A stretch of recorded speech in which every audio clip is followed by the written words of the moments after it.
Google was found guilty of monopolizing the search market for over a decade.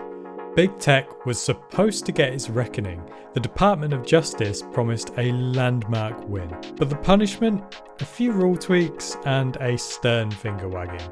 Not exactly the blockbuster ending we were sold. And if you're in any doubt about who really won this antitrust case, Google stock soared by 9% the next day, adding $234 billion to their market value overnight. So what exactly happened? Judge Amit Mehta confirmed that Google had been illegally monopolizing search for over a decade by locking up defaults on Apple, Samsung, Mozilla, you name it. Billions were poured into keeping Google the default search engine, forcing rivals out. And to punish Google, the DOJ wanted big moves, like breaking Google up by forcing them to sell off Chrome or Android and blocking them from paying Apple the $20 billion a year it spends to remain the default search provider on Apple devices. For a while, it really did look like a hole was about to be blown into the walls of Google's impenetrable fortress. But instead, the court went cautious.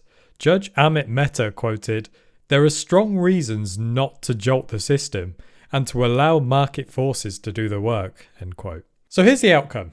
For starters, Google can't sign exclusive contracts anymore. But importantly, they can still pay Apple and others to be the default search provider. In addition, they now must share some search index and interaction data with rivals. And they'll need to open up ad syndication opportunities for other search engines. So, in short, a slap on the wrist, definitely not the knockout punch to Google's search monopoly that many were expecting. Google themselves stated, quote, "Now the court has imposed limits on how we distribute Google services and will require us to share search data with rivals. We have concerns about how these requirements will impact our users and their privacy, and we're reviewing the decision closely," end quote. Digital marketing leader and Optmyzr Evangelist Aaron Levy summed it all up in a recent LinkedIn post, explaining the likely outcomes that could have some down-funnel effects. We reached out to Aaron directly to hear his thoughts on the ruling and what he thinks it actually means for search competition and just for marketers in general going forward. Okay, so the Department of Justice has finally ruled on Google's search monopolyisms here in the States. Frankly, I didn't expect a lot to come out of it, and frankly, not a ton did come out of it, but there are three things that I found really interesting that could be pretty impactful for marketers. First of all, as many people know, Google has long been able to pay Apple to be the exclusive search engine on Apple devices. After this ruling, they can still pay to be the default, but they can't pay for exclusivity. Candidly, I don't know how big of an effect this will have. I don't know if Apple will abandon that revenue stream or potentially, and this is a rumor mill that I've been a large part of over the years, should Apple build their own ad platform on top of their own search engine? They already have an existing platform and auction mechanism with Apple search ads. They're already building their own Apple AI. Admittedly, it's kind of behind and who knows what it's going to turn into. But those two combined could be a way for them to produce their own ad network on their own devices. Or they could just keep taking money from Google. Who knows? Regardless, I don't think the lack of exclusivity will have a whole ton of a change. This is similar to Internet Explorer back in the day. We'll see what happens. Second, Google has to provide its back-end search data to potential competitors.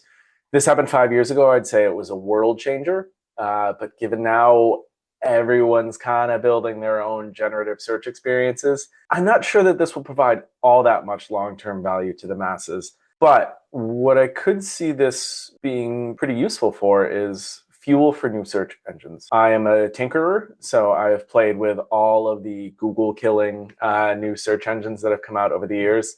I think Neva was the last one that was going to kill Google and then died. Anyway, in most cases, they tend to really stumble out of the block. The first user experience is usually released before it's ready. The algorithm hasn't figured things out. It gives bad results, and it kind of turns people off right away. But if all these new upstarts were able to leverage Google's search data and build an algorithm off that, or potentially search results off of that, while they're building their kind of own thing, it could be a nice kickstart. It could be a better user experience out of the gate and stick a little bit longer beyond just a couple of years. Now, the part that I'm most interested about is in search text ads syndication. So I'm going to lean forward here and actually read some of the ruling because it's got some interesting words in it.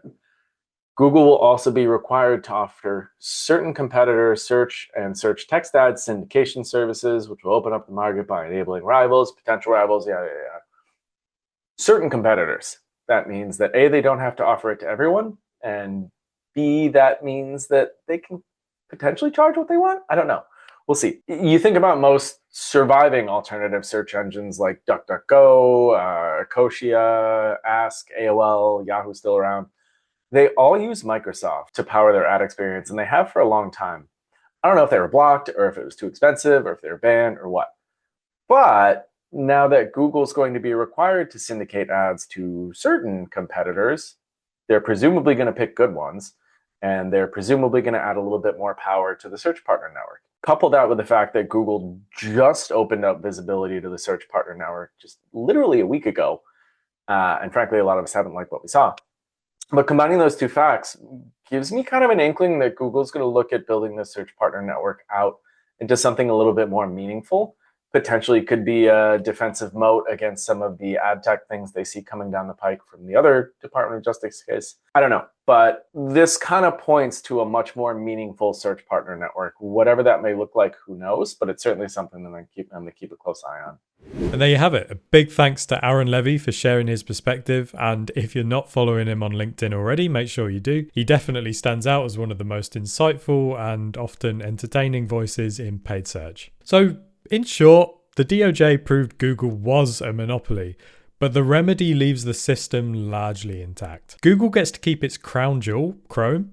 Apple keeps its $20 billion per year deal. And Google's competitors, well, they just get scraps. The signal to markets was clear: status quo, business as usual, which is why Google stock shot up to record highs following the ruling, and why many antitrust watchers are calling the results a bit of a letdown. So, is this just proof that big tech is untouchable? Let us know your thoughts in the comments. And if you want more deep dives into the biggest stories shaping paid media, make sure you're subscribed to the Lunio YouTube channel and to our newsletter, where we break down the top updates every single month.